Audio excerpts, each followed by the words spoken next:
Well, okay, all right. I swear to God, at this point, the meme might actually be real, and there's little way for me to avoid it at again this point. In the beginning of January of 2026, fresh into the new year, the USA went and kidnapped Nicolas Maduro, the ruler of Venezuela that we have discussed here a few times here on this channel. And also at the same time, Iran started to burn itself to the ground as mass protests began to erupt across that country, threatening to topple the entire thing. And the thing is, when I'm starting this video, I'm phrasing it like this because I made a video talking about both of these countries less than 2 weeks ago. And then this happens. So naturally, the next step that people had before they could blame me was to spam me asking if I had gone on a trip because seemingly every single time I do, the world decides to go insane.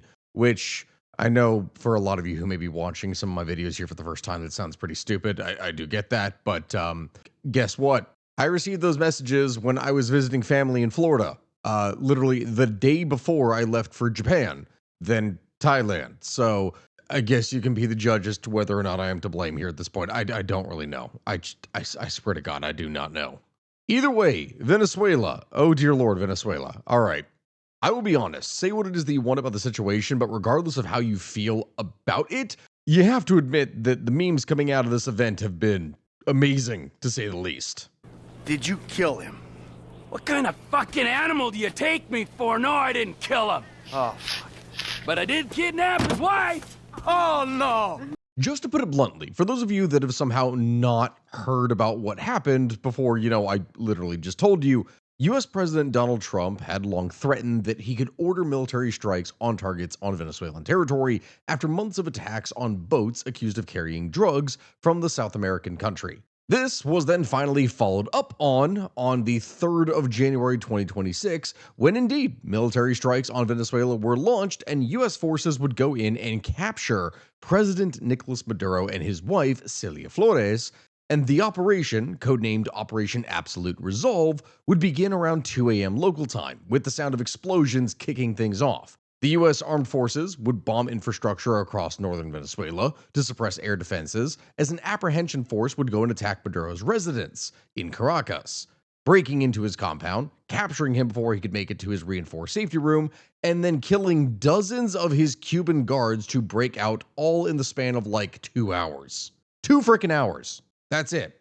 Maduro and Flores were then flown to New York City by U.S. forces to await trial, as images of him being blindfolded and wearing, straight up a Nike tracksuit would blast all across social media. And it genuinely sounds at this point, when I'm going and describing all this, that I'm talking about something out of like a TV show, a movie, or some other kind of story. But no, this is real. This is in fact real. This did happen.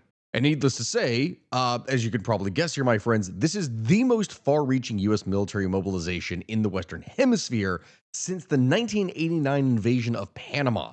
And it has already turned 2026, which literally just began, into an eventful year. An interesting time, if you will. That may be understating it a bit.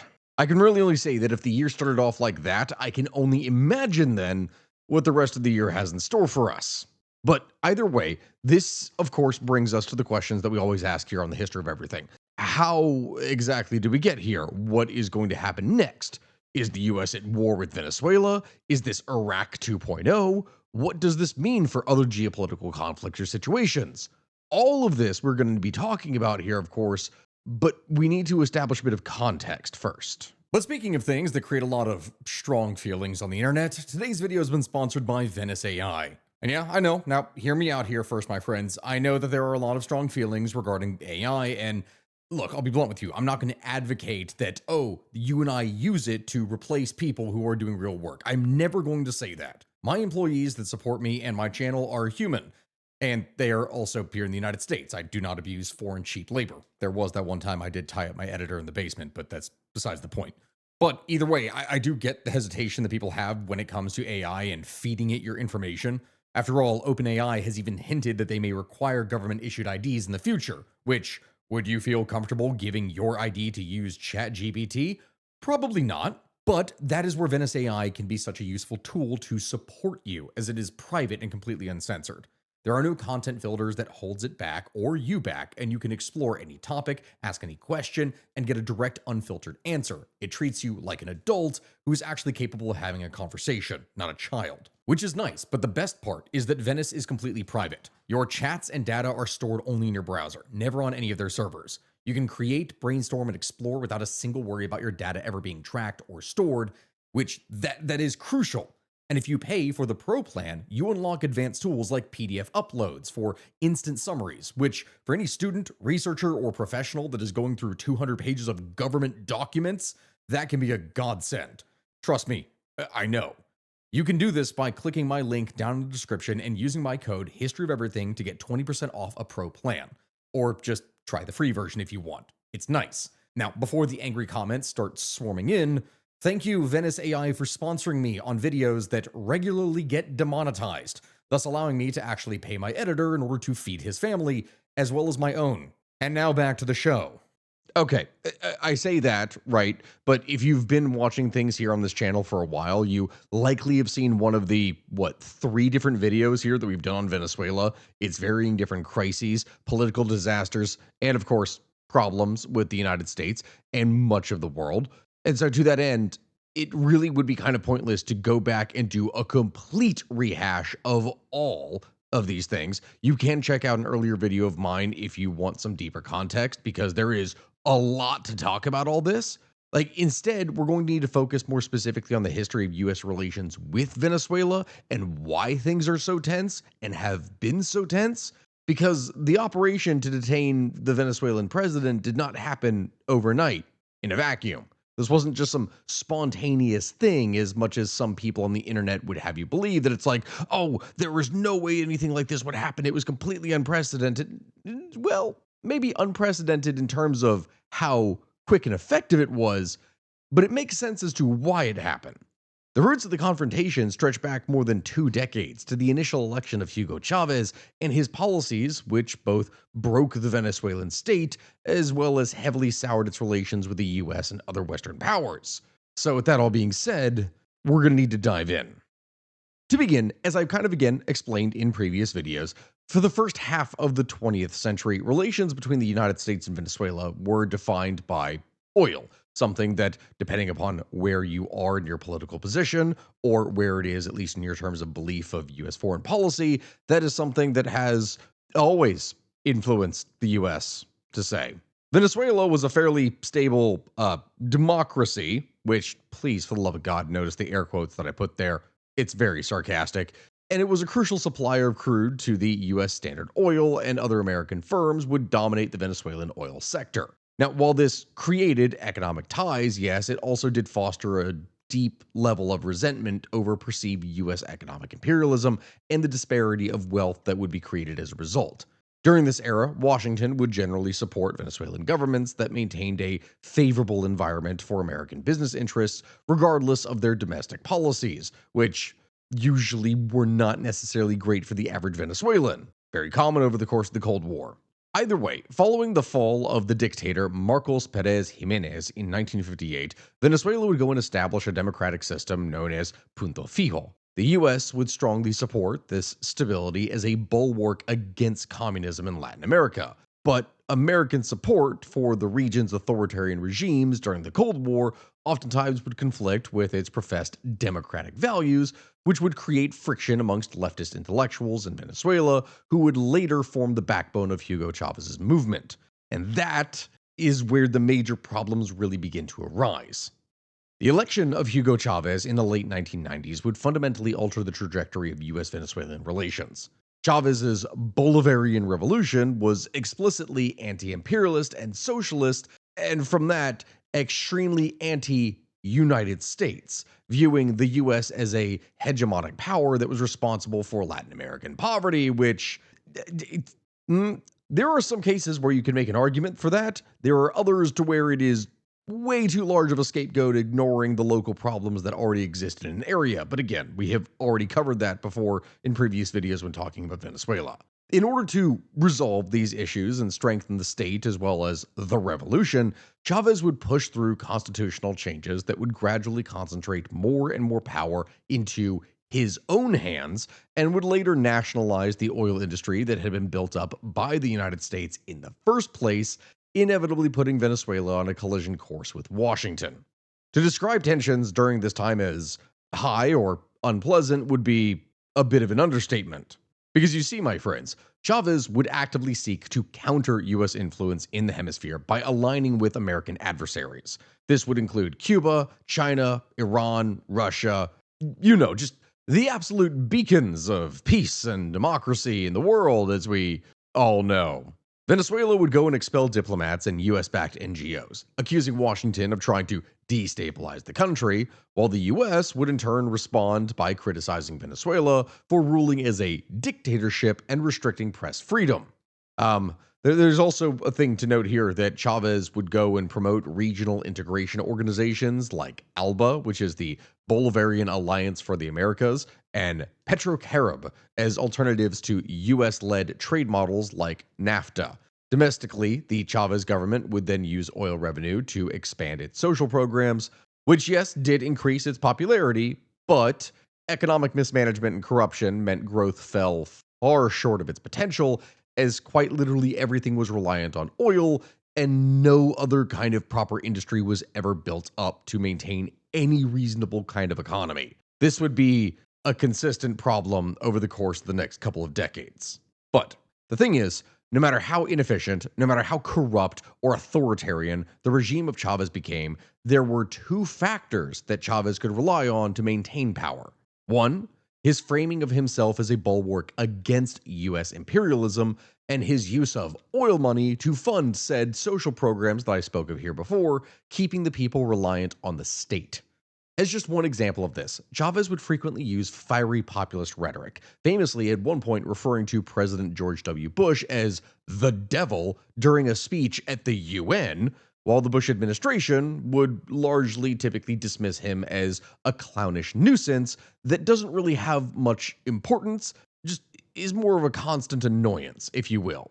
However, easily the single most critical event in the breakdown of relations that could occur between the two countries would occur on April 11th, 2002. This being when a coalition of military officers, business leaders, and opposition groups had actually ousted Chavez in a coup and installed pro-businessman Pedro Carmona as president. Now, why would this cause a breakdown in relations? Well, although the United States government would of course claim that it had no advanced knowledge that any such thing was going to be taking place, documents that were released later would suggest that U.S. officials had actually met with coup planners and even provided logistical support to them. Combine this with the crucial fact that the U.S. State Department was the first in the world to recognize the Carmona government, which was then replaced literally 2 days later when Chavez was restored to power by a combination of military loyalists and popular mobilization. He was, needless to say, kind of pissed and was convinced that the United States had tried to assassinate him or destroy his government completely. In the aftermath of this, Chavez would purge the military of any perceived U.S.-friendly officers. He would suspend bilateral cooperation programs with the DEA and the U.S. military and began to expel U.S. military attachés. He famously would declare that he would, quote, safeguard the country, end quote, from future U.S. interference. Which sounds serious, and yes, it absolutely was, but despite the rhetoric, Venezuela would continue to supply around 10 to 15% of U.S. oil imports. So the relationship was still there because the state really needed the money. However, Chavez would use oil as a geopolitical weapon, threatening to cut off supplies and forming Petrocarib to sell cheap oil to Caribbean nations to try and erode U.S. influence in the region. Over the course of the next several years, more nationalizations would take place, more democratic backsliding would occur as Chavez would continue to accumulate power in his own hands, and the Venezuelan state became increasingly corrupt and really was only kept alive due to the high oil prices of the 2000s. Again, we will not go necessarily into too much detail here, but if you want to see me go into all that crap that Chavez did to break his country, please go check out my earlier videos. As it was, though, U.S.-Venezuelan relations would reach a new low in the final months of the Bush administration, after Chavez would announce the expulsion of U.S. ambassador to Venezuela, Patrick Duddy, and would recall the Venezuelan ambassador to Washington. Chavez supposedly took this action as a show of solidarity with the Bolivarian president, Evo Morales, who also had expelled the U.S. ambassador to his country, claiming the United States is organizing a coup against him. The U.S. State Department would, of course, deny Morales' allegations and shortly thereafter impose new sanctions on 3 Venezuelan officials on grounds that they were involved in narco-terrorism. In response, Chavez would say, quote, "When there's a new government in the United States, we'll send an ambassador, a government that respects Latin America," end quote. Yeah, it sounds impressive, but if only he ever actually respected his own country or institutions or people enough to not destroy them. But yeah, that may be asking for a little bit much. What I mean by that here, my friends, is that in 2008, Human Rights Watch would release a 230-page report highly critical of the Chavez regime's human rights record, saying that Chavez was manipulating the country's courts and intimidating media, labor unions, and civil society. They would allege that discrimination on political grounds and open disregard for the principle of separation of powers would be defining characteristics of Chavez's rule, which, yes, abso-freaking-lutely it was. Oh, dear God, it was. I know I said to check out my previous video, but I have to give this little tidbit here so that people don't think that I'm just skipping over things here and ignoring it and just saying stuff without anything actually being substantiated. In order for you to understand just how much power this guy had accumulated in such a sleazy way, you need to understand that in 2004, he had gone and expanded Venezuela's Supreme Court by adding not 1, not 2, not 3, not 4, but 12 seats. This would increase the number of spots in Venezuela's Supreme Court from 20 to 32, and he would fill all of these spots with political loyalists, which effectively dismantled any sense of judicial checks and balances on his power. Like, I kid you not, the Supreme Court of the land at this point became nothing more than a personal rubber stamp for him. And that was just 2004. It got so much worse after that. Anyway, in response to the report's release, Venezuela would expel the director and deputy director of the Human Rights Watch's Americas Division, saying that they had been, quote, "meddling illegally in the internal affairs of the country," end quote. And the next year would go and pass a referendum that Chavez attempted multiple times already, which was to abolish term limits and allow him to rule indefinitely. He was already a dictator by that point, but this referendum had effectively cemented it. That same year, in 2009, the U.S. Government Accountability Office, or GAO, would issue a report saying that drug trafficking in Venezuela had increased and cited widespread government corruption and the Chavez administration's unwillingness to cooperate with U.S. counter-narcotics efforts as evidence of this.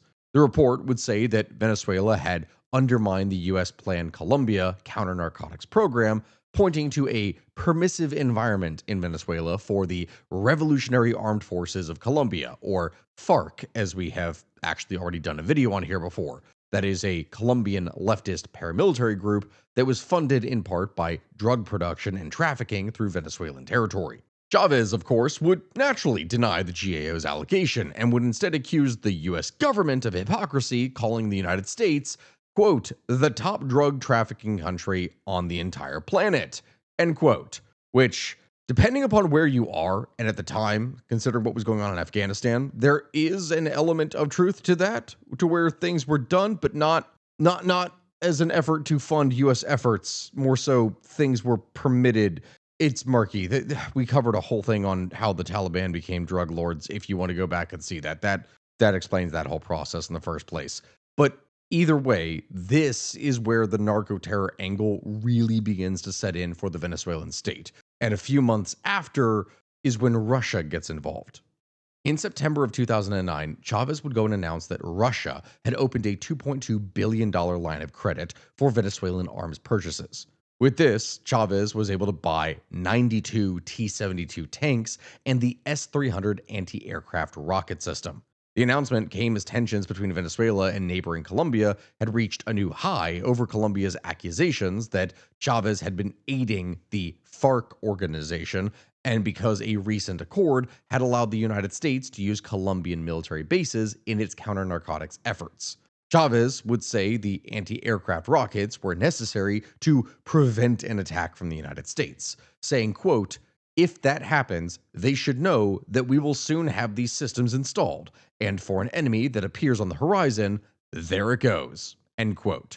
Yeah, of course, not to spoil it or anything, but for those of you that saw what went down with taking Maduro, yeah, the system didn't really appear to help all that much, but at the time, it appeared to be something. And of course, with all that here being said, things were not necessarily all that bad all the time, with constant saber rattling. Under the Obama administration, there was a brief but still unsuccessful attempt to reset relations. At the 2009 Summit of the Americas, Obama and Chavez would famously shake hands, with Obama expressing a desire for a new beginning based on mutual respect. But that reset would fail. The U.S. would continue to criticize human rights abuses and democratic backsliding. Chavez would continue to accumulate power. He would rule by decree after he lost his legislative majority. And so much other crap would occur until he died of cancer in 2013, leaving power in the hands of his protege, Nicolas Maduro. And this, my friends, for anyone who has seen any of my previous videos, is where things really go to crap. And I had to explain all this because I've technically touched on a lot of these topics here before, but I've never really explained in explicit detail all the politics aspects and the relations aspects of what is going on with the US and Venezuela. That is why I had to cover all this here before. I do not necessarily need to go in and explain to you again as to why Venezuela is a failed state. It absolutely is. The important thing here is, again, to focus more on the relations aspect. And so that's what we're going to do. When Chavez died in 2013, his successor, Nicolas Maduro, would inherit a fragile economy and a deeply polarized society. Relations under Maduro between Venezuela and the US would then move from hostile to actively combative. You see, when the presidential election took place, Maduro would defeat opposition candidate Enrique Capriles by a narrow margin of 1.5%. The U.S. government under President Barack Obama would hesitate to immediately recognize the results, citing concerns over the fairness of the vote and what was fairly obvious some severe irregularities. The government of Venezuela also refused to conduct a full audit of its election, which was suspicious to say the least. And in response to perceived U.S. interference, Maduro would go and expel 3 U.S. diplomats from Caracas, accusing them of meeting with opposition military officers to destabilize the country. The U.S. would retaliate by expelling 3 Venezuelan diplomats, and this pretty much set the tone for the relationship that would be defined by mutual suspicion. And from there, it would only get worse. Over the course of 2014 through 2016, protests against the Maduro government over economic mismanagement and other crime would result in significant violence. The U.S. would respond by increasing diplomatic pressure. As an example of this, in March of 2015, President Obama would issue Executive Order 13692, and this order would declare Venezuela a, quote, unusual and extraordinary threat to the national security and foreign policy of the United States. End quote. Now that sounds fairly serious, and I guess it kind of was, but what is so interesting and also funny about the situation here is that Maduro would seize on the national security threat language that was used, and he would use it to rally nationalist support. Because remember again, that one of the big things that both he and Chavez would do as part of the Bolivarian Revolution was to position themselves and Venezuela as being in direct opposition to the United States. He claimed the executive order was a pretext for U.S. military intervention and demanded that the order be rescinded. And this would be a prerequisite for any future normalization of relations. Meanwhile, his country was burning itself to the ground as the economy was crashing hard because all that oil money had completely dried up by this point. And I'm only going to briefly go into that because, again, I already explained how Venezuela is a failed state. As 2017 rolled around under the Trump administration, the U.S. would shift from a policy of criticizing individual officials to targeting the Venezuelan state financial structure. After the Maduro-controlled Supreme Court would go and strip the National Assembly, which was controlled by the opposition, of its powers, which, again, this is like the Congress or Parliament of the country, and because he didn't have power in it anymore, he was like, nah, hey guys, Congress, you're not allowed to exist anymore. I'm ruling instead. The Trump administration would then order the U.S. Embassy to suspend non-emergency visa services and recall diplomats for review. The US would also designate Vice President Tarek El Aissami, a major figure of the Maduro regime, as a drug kingpin. Next, the US would publicly state that the May 2018 presidential election, which was boycotted by major opposition parties and widely viewed as completely fraudulent, was illegitimate, of course, because of this. Things were heating up. In late 2018, U.S. National Security Advisor John Bolton would group Venezuela with Cuba and Nicaragua as what he called a, quote, troika of tyranny, end quote, signaling that regime change was actually a primary objective of U.S. foreign policy in the Western Hemisphere. To that end, the United States would restrict Venezuela's access to financial markets and would bar purchase of Venezuelan bonds. Sanctions would escalate further with an oil import ban, which made the already crashing economy of the state even worse. Years of mismanagement, corruption, and more would result in economic freefall and catastrophe, with annual inflation in November of 2018, according to Venezuela's opposition-controlled National Assembly at the time, having reached 1.29 million%. That is, as you could probably guess, not a good thing. Mind you, this has actually not gotten necessarily all that much better, as this past year of 2025, its inflation rate appears to be at this point like 680%, which it's a far cry from 1.29 million, of course, but there is no country in the world that is going to have a healthy economy with a over 600% inflation rate. Either way, 2019 would mark the turning point of U.S.-Venezuelan relations, as Washington would shift from merely sanctioning the regime to pressuring it to actively backing an effort to remove it. On January 15, 2019, the National Assembly would declare Maduro's presidency to be vacant. 2 days later, President Donald Trump would formally recognize National Assembly leader Juan Guaido as the interim president of Venezuela. That same month, the U.S. would go and impose sweeping sanctions on PDVSA, the state-owned oil company. This effectively froze billions of dollars of Venezuelan assets in the United States and blocked American companies from dealing with the Maduro regime. The U.S. would then take control of the Citgo Petroleum, Venezuela's U.S. refinery subsidiary, placing it under the control of the Guaido-aligned board, and in May of 2020, a failed incursion by ex-Green Berets and Venezuelan dissidents called Operation Gideon would lead to the arrest of 2 Americans in Caracas. Maduro would accuse the U.S. government of sponsoring a beach invasion, an accusation that the State Department would of course deny. But something was going down here at this point. From here then is where there was potentially an opportunity for something different. Starting from 2020, under the new Biden administration, as Biden would enter office, he would promise to review the maximum pressure campaign of his predecessor and potentially remove it. But this didn't happen. He largely kept the sanctions in place, initially, arguing that they were primary leverage that were needed to force democracy. In fact, in March of 2021, the U.S. Department of Justice would unseal a multi-billion-dollar narco-terrorism indictment against Maduro and other top officials. This effectively closed the door on any bilateral negotiations for several years, as Maduro would face potential extradition to the United States, and that wasn't something that he was going to go along with. So as you can expect, that didn't happen.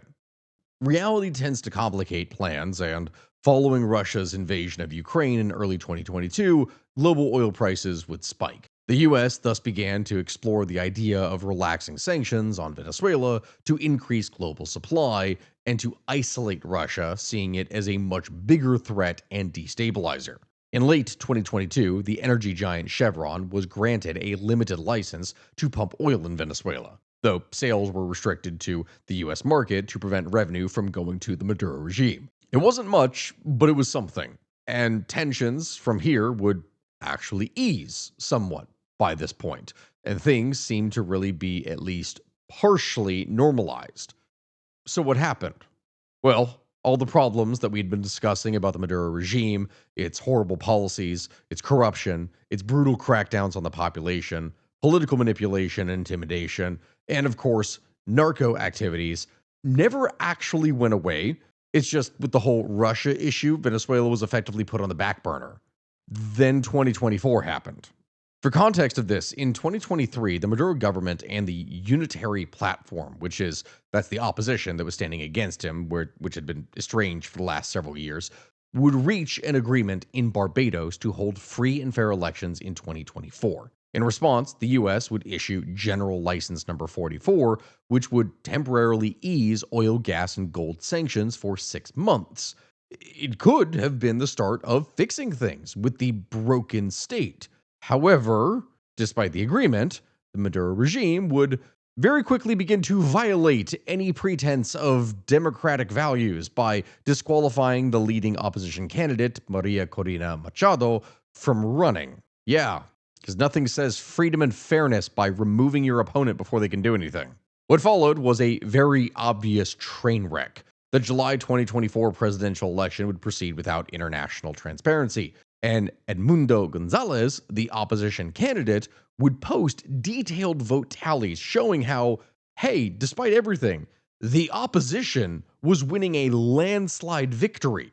However, the Electoral Council of Venezuela, which was appointed by and aligned with Maduro, would go, no, actually, nuh-uh. And they would declare Maduro the winner without ever releasing the full breakdown on how the vote had actually gone. Surprise, surprise. Naturally, the United States, as well as the overwhelming majority of countries on Earth outside of, if you could guess, China, Cuba, and Russia, rejected the results, citing evidence of fraud. In late 2024 and early 2025, the US would allow General License 44 to expire, which would snap oil sanctions back into place, and everything would begin crashing for Venezuela again. And so it is here then, my friends, as we were talking about all this, that Donald Trump finally once more comes back into office as president of the United States, and the proverbial gloves finally come off. And we have the following timeline leading to the events of January of 2026. I'm going to be kind of listing things out here as it is that we go, starting from first January 20th, 2025. At this point, shortly after Trump takes office, he signs an executive order that paves the way for criminal organizations and drug cartels to be named as foreign terrorist organizations. This would include Tren de Aragua, a Venezuelan street gang, which officially would be designated a foreign terror organization on February 20th. Fast forward from here to March 24th of 2025, and Trump would go and impose a 25% tariff on any countries that were buying oil from Venezuela. The pressure was starting to be increased, but right now things were still fairly normal, all things considered. Then August rolled around, and on August 8th, 2025, the US would go and designate Maduro as a global terrorist leader of the Cartel de los Soles, and would double the reward for his capture to $50 million. Things were only going to pick up from here. On August 19th, the US military would go and deploy 3 guided missile destroyers to the waters off of Venezuela. The naval force in the Caribbean would grow within weeks to include 3 amphibious assault ships and other vessels, carrying around 6,000 sailors and Marines and a variety of different aircraft. This would then be followed by sending F-35 fighter jets to Puerto Rico in September, while a Navy submarine carrying cruise missiles would operate off the coast of South America. From here, on September 2nd, 2025, that is when the action would start. The US would carry out its first strike against what Trump said were drug-carrying vessels that departed from Venezuela and were operated by Tren de Aragua and other cartels. These drug boats really had no chance in hell of surviving. Per Trump, all 11 people on the boat that were struck that day were killed. He posted a short video clip of a small vessel appearing to explode in flames, and this would be the first of many. On September 15th, the US military would carry out its second strike against an alleged drug boat, killing 3 people. When asked for what proof the US had that the vessel was carrying drugs, Trump would tell reporters that big bags of cocaine and fentanyl were spattered all over the ocean. Yeah, no words were being minced here at this point. On September 19th, Trump would say that the US military had carried out its 3rd fatal strike against an alleged drug smuggling vessel. Several senators and human rights groups by this point were questioning the legality of the strikes, describing them as potentially being overreach of executive authority, but even now to this day, all these months later, that is unlikely to get sorted anytime soon. In fact, on October 2nd, Trump would declare drug cartels to be unlawful combatants and said that the US was now in an armed conflict with them, according to an administration memo that was obtained by the Associated Press of the day. The next day, Defense Secretary Pete Hegseth would say that he was ordering a fourth strike on a small boat that he accused of carrying drugs. A fifth strike would follow on October 14th. From that, the next day, the groundwork was confirmed to have been started for something to take place in Venezuela. On October 15th, 2025, Trump would confirm that he had authorized the CIA to begin conducting covert operations inside of Venezuela, and said that he was weighing carrying out land operations in the country as well. Now, he did decline to say as to whether or not the CIA had the authority to actually take action against Maduro, but, I mean, we kind of see how that all went down here a few months later anyway. So then, over the course of the rest of October, the number of strikes would increase, reaching number 14 by the end. And on October 24th, Hegseth would order the U.S. military's most advanced aircraft carrier, the USS Gerald R. Ford, to the region in a significant escalation of military firepower. Also, at the end of October, the U.S. Senate was facing a potential vote on War Powers resolution that would have prohibited strikes in or near Venezuela without congressional approval. But in early November, Senate Republicans would vote to reject legislation that would have limited Trump's ability to order attacks on Venezuelan soil without congressional authorization. Lawmakers from both parties had demanded more information on the strikes, but largely it seems Republicans were more willing to give Trump leeway to continue his buildup of naval forces, as well as continue his other actions. As strikes on narco boats would continue throughout the month, on November 11th, Venezuela's government would launch what it said was a massive mobilization of troops and volunteers for 2 days of exercises that were prompted by the U.S. military buildup. And when I say massive, I mean, if the numbers are to be believed, it is massive. Millions of militia supposedly took part in this, with Defense Minister Vladimir Padrino Lopez asserting that Venezuela's military was, quote, stronger than ever in its unity, morale, and equipment, end quote. This being from the starving population that couldn't even get a tube of toothpaste from the store. Totally. And yeah, you can imagine the memes that came out from it here. Looking back now, it just seems hollow, to say the least. Anyway, it is from this point here that negotiations may have actually been started. On November 16th, Trump had said that the U.S. may have been having some discussions with Maduro and Venezuela would like to talk, all without offering details, saying, I'll talk to anybody, we'll see what happens. But as we know, though, that didn't pan out. As I covered in a previous video on December 10th, the United States would go and seize an oil tanker off the coast of Venezuela, after the ship would leave that country with around 2 million barrels of heavy crude. Attorney General Pam Bondi would say that the tanker was involved in, quote, an illicit oil shipping network supporting foreign terrorist organizations, end quote, which, of course, is they're referring to Venezuela and Iran and others. Venezuela's government would say that the seizure was a blatant theft and act of international piracy, but that wasn't going to do anything. On December 16th, Trump had said that he was ordering a blockade of all sanctioned oil tankers going into and out of Venezuela, increasing the chokehold on the country. More strikes on alleged drug boats would continue throughout the month, and eventually another oil tanker was also seized. This would actually go even further than here, my friends, when on the 29th of December, Trump would tell reporters that the U.S. had actually struck a facility inside of Venezuela where boats accused of carrying drugs would load up. It was the first known direct operation on Venezuelan soil since the U.S. had began strikes in September, though, funnily enough, the Venezuelan officials never really acknowledged that the strike had occurred. But it is here that Venezuela appears to have finally begun to crack before everything ultimately would burst open. Maduro, in an interview on state television that aired on January 1st, 2026, would say that Venezuela was open to negotiating an agreement with the United States to combat drug trafficking. Now, he declined to comment on the CIA-led strike and would reiterate that the U.S. wanted to force a government change in Venezuela and gain access to its vast oil reserves, but he was still willing to negotiate. Now, whatever negotiations followed, however, appear to have been very short indeed and have failed, because in the early morning hours of January 3rd, 2026, a Delta Force team carried out a surgical bombing and offensive raid in a strategic operational site in northern Venezuela, resulting in the kidnapping of Maduro himself as well as his wife. And it really, at this point, it sounds insane. So how did all that happen? Well, I know that I do this a lot, but to that end, we need to rewind just a bit. See, for months, US spies had been monitoring Venezuelan President Nicolas Maduro's every move, building a plan against him. A small team, including one source within the Venezuelan government itself, would go and observe where he did everything: where he ate, what he wore, and even, according to some top military officials, what his pets were doing. Then, in early December, a planned mission dubbed Operation Absolute Resolve was finalized.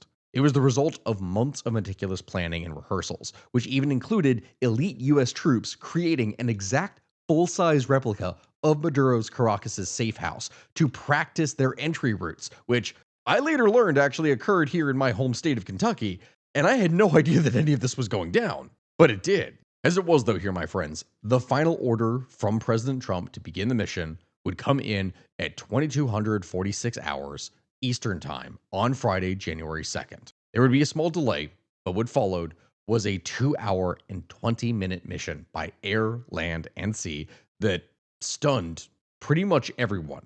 Anyone in Washington, anyone around the world, anyone who woke up on January 3rd and was like, oh my God, what the hell just happened?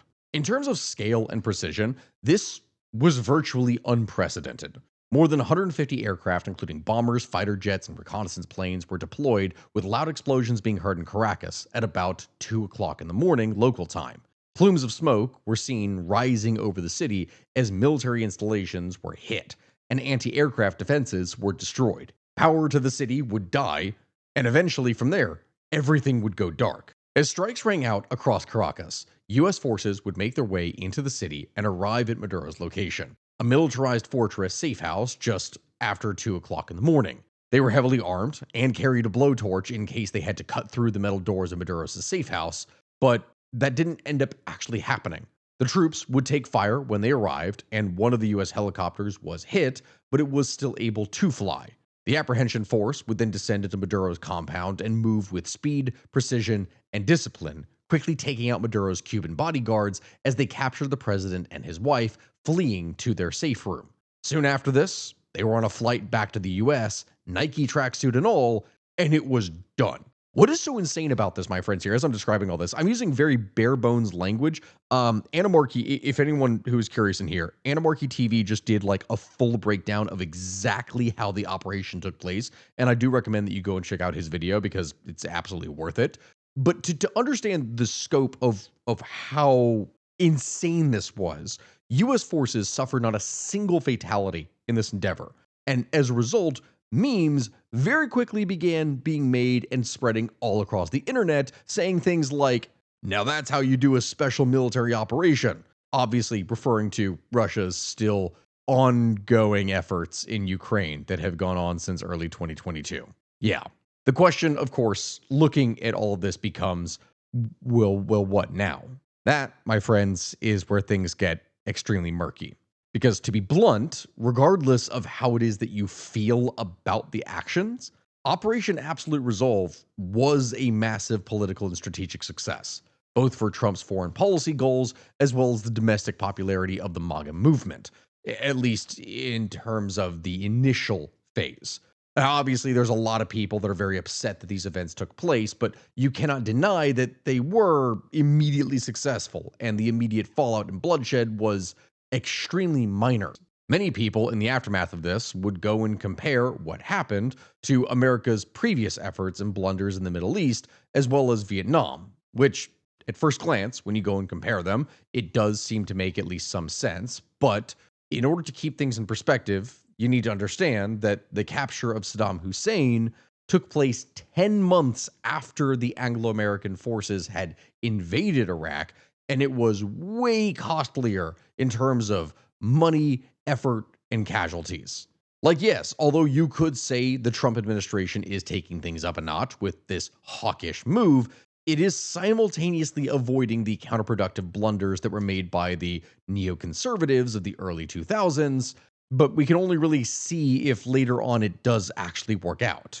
Plus, in comparison to the Middle East or Asia, one needs to understand that America has turned far more inwards to securing its own backyard in the Western Hemisphere and its specific geopolitical sphere.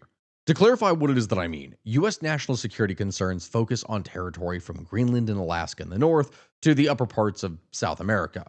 This area encompasses Mexico, the entire Central American isthmus, much of the Caribbean, which is regarded as the American Mediterranean, if you will, and the coastal strips of Colombia and Venezuela.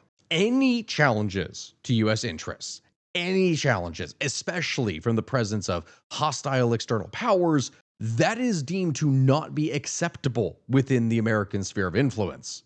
Not at all. So, when you then consider that perspective, it starts to make sense as to why this finally happened with Venezuela. In a nutshell, Venezuela became a regional hub and gateway for Russian mercenaries, Cuban spies, Chinese companies, and Iranian agents.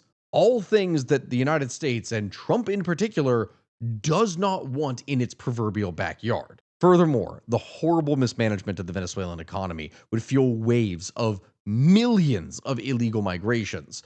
Like literally, the country has lost 25% of its population in the last 10 years. It is insane. This would only create further instability and further the rise of drug problems from both the state and its association with cartels. When you look at all of that and try to justify things, in comparison to Maduro's democratic illegitimacy, which is very obvious, the issues that we just described are way more relevant to any geopolitical planning or strategy. Really then, the most important thing to consider is that in the short term, this has been a massive victory for Trump, regardless of how you feel about him. He would go on to announce that the United States was going to be in charge of Venezuela until a transition could be organized under Washington's direction. But how exactly that is going to take place without boots on the ground, we don't really know, and that already does appear to have been rescinded. Again, things are really murky right now. As history has shown repeatedly, taking out a regime, beheading it, cutting it off from the top is fairly easy most of the time. But pacifying an occupied country, those are two very different things. Even though Maduro has been overthrown, his loyalists remain at large, with the Venezuelan military chain of command not having been dismantled. Now, as it is, the US can either hunt down these individuals as high-value targets, or it could buy or coerce them into being collaborationists. What the result of that will be, we can't really say, but perhaps the more important question then is what exactly is going to come next. Because when I'm talking about all of this, I need you to understand that Venezuela, my friends, is only the beginning. Parts of the world are becoming increasingly more unstable, and success here could drastically embolden Trump. If the Venezuelan gambit sails smoothly, Cuba could represent, in the near future, a low-hanging fruit that could be simply too juicy and easy to grab due to its deteriorating political and economic situations. I covered this here before. It's already been on the verge of collapse multiple times in the past couple of years. Things were bad in the first place. With a little bit more nudging from the United States, who knows what exactly could happen. Along with that, Iran, at the time that I am making this video, is currently collapsing in and on itself, both figuratively and quite literally, with thousands having been estimated to have been killed already in the ongoing protests. Trump has already promised to aid the Iranian people, though at this time we don't exactly know what form that's going to take. Right now, unfortunately, I know this is going to anger a lot of you here, we just really need to sit and wait and see what exactly is going on with Venezuela first to understand what the future is going to bring. Because even now, despite how quick of a surgical strike it was and how successful it was, that doesn't mean that things are going to be extremely easy. At the time that I was finishing writing this, the United States had started to urge its citizens, starting Saturday, January 10th, to leave Venezuela immediately amid reports that armed paramilitaries, known as colectivos, were setting up roadblocks and searching vehicles for evidence that the occupants were either U.S. citizens or supporters of the U.S. in the first place. And to be honest, they're probably going to find a lot. Not necessarily American citizens, just more so people that are supporting the United States in this, which I know sounds like a bit of an odd statement, but genuinely, the past couple weeks have been wild. If you go and look online at just videos of Venezuelans, they are celebrating the loss of Maduro. They are absolutely celebrating. So even as people in the United States are freaking out and protesting, the people on the ground in Venezuela largely seem to be extremely happy about what is going down. But even with a lot of people out on the streets celebrating, simultaneously, there are many government supporters that have taken to the streets in anger, and they are potentially getting violent. State Department officials did make a visit to Caracas on Friday as part of what are believed to be preparations for the reopening of the U.S. embassy there. And Maduro's successor, the acting president, Delcy Rodriguez, would go and call for improved relations with Washington despite her allies' abduction. As for how Maduro is actually doing, well, according to his son in a video on Saturday, he is doing okay in jail along with his wife. So there is that. But yeah, that is actually it. That is, now that I'm reaching the end here, that is the end of the video. I don't really know what else to say here from this point, my friends. This has been an absolute wild ride. And even as it is that I am going here around Japan before it is that I go to Thailand for my group trip, I've been having to research extensively for this, and then Iran. And now after Iran, I'm probably going to end up having to tackle Cuba again, depending on how things are going there. Who really knows at this point? It is a wild thing. I want to go ahead and thank you all here for watching things today. Thank you so very much. If there is anything that you would like to see, if you have any ideas of videos or suggestions, please let me know in the comment section here below. Besides that, make sure to like, comment, and subscribe. It really does help things with my videos in the algorithm, especially as what we talk about here is usually not a very friendly subject in the first place.